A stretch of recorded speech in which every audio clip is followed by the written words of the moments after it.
Assalamualaikum warahmatullahi wabarakatuh. Perkenalkan, nama saya Suci Rahmadani dengan NIM B1A123213. Nah, pada kesempatan kali ini saya akan mempresentasikan hasil UAS Ekonometrika saya yang berjudul Analisis Faktor-Faktor yang Mempengaruhi Inflasi di Indonesia tahun 2015 sampai dengan tahun 2019 dengan pendekatan Error Correction Model.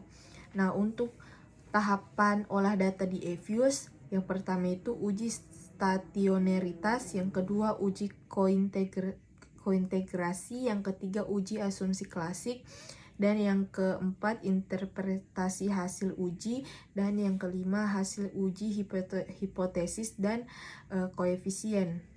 Nah, untuk uji stationaritas, hal yang paling penting saat analisis data di time series, terutama ECM, pastikan semua variabel tidak stasioner di level, tapi stasioner di first difference. Jadi langkah awal adalah uji stationaritas di EVIUS. Cara cepatnya yang pertama itu blok semua variabel, kemudian klik kanan, terus open, serta selanjutnya as group. Lalu lakukan uji unit root untuk cek stasionaritas secara bersamaan.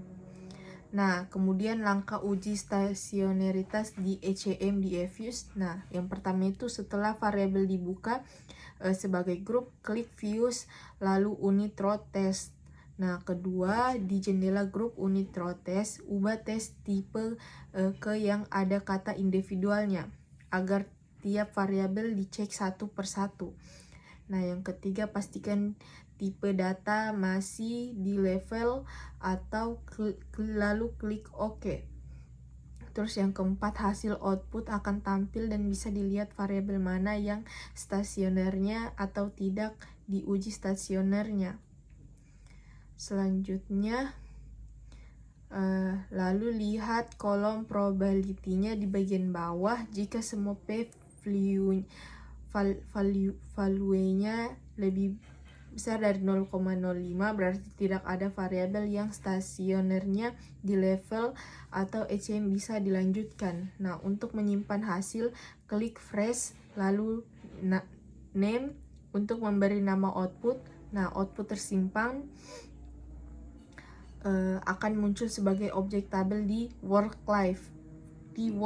file. Gunakan cara ini juga untuk menyimpan output lainnya.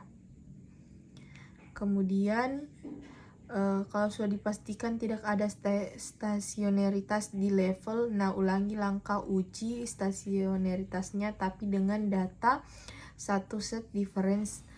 Untuk contoh yang saya berikan, semua variabelnya stasioner pada tiap tahap ini difference pertama, sehingga pada output berikutnya nanti di kolom probability-nya semua variabel berada di bawah 0,05.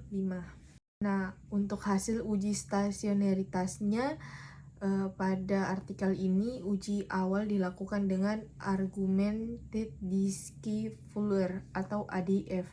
Hasil awal menunjukkan bahwa semuanya variabel tidak stasionaritas pada level. Maka dilakukan uji first difference.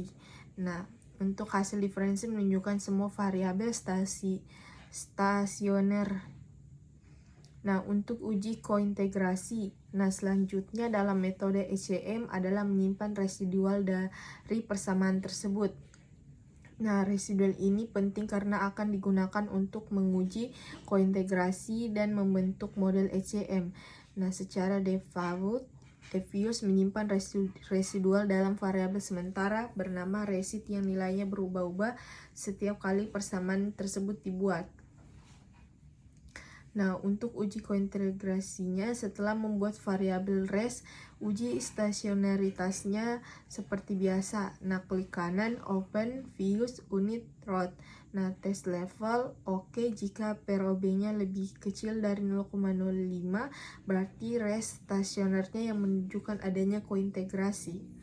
Antara variabel, artinya model ECM ini bisa dilanjutkan karena persamaan jangka pendek. Untuk hasil uji kointegrasinya, yang pertama itu uji residual menggunakan model OLS. Nah, model awal tidak lolos, residual tidak stasioner, dan PROB-nya sama dengan 0,1121. Nah, model diubah menjadi double long model dan hasil uji kointegrasi double long menunjukkan ADF-nya sama dengan min 6,658525 dan PROB-nya 0,00. Maka disimpulkan bahwa data terkointegrasi. Selanjutnya yaitu uji asumsi klasik. Yang pertama multikolonialitas. Nah, untuk hasilnya yaitu nilai VIF-nya itu lebih besar dari 10, maka tidak ada multikolonialitas. Dan yang kedua uji asumsi klasik heteroskedastis dan PROB-nya CI square sama dengan 0,0677, lebih kecil dari 0,05, tidak ada heteroskedastis.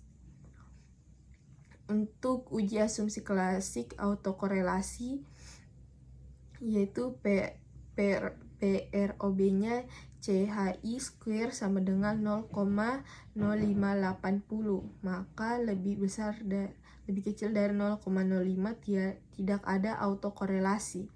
Untuk uji asumsi klasik normalitas, probabilitas J square bar-nya yaitu 0,238854, lebih kecil dari 0,01, maka data berdistribusi normal. Dan uji asumsi klasik linearitas yaitu PROB-nya itu F sama dengan 0,5100, lebih kecil dari 0,05, yaitu model linear. Untuk hasil yang terakhir, interpretasi hasil uji. Untuk interpretasi hasil uji artikel, model ECM double long menunjukkan bahwa koefisiennya itu ECT sama dengan 0,779957, maka signifikan dan bertanda negatif, artinya terjadi penyesuaian keseimbangan dalam waktu 1 tahun.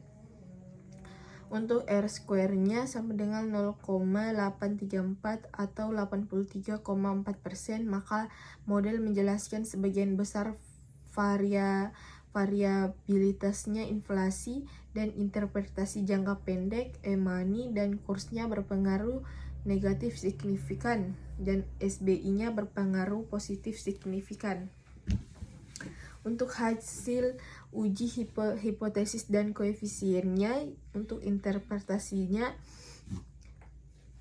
semua variabel signifikan terhadap inflasi dan SBI-nya suku bunga berpengaruh positif terhadap inflasi.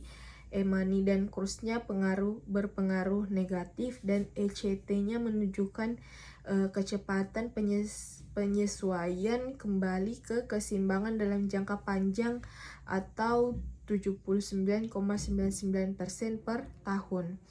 Nah, itulah yang bisa saya sampaikan. Saya akhiri, wabillahi taufik walhidayah. Wassalamualaikum warahmatullahi wabarakatuh.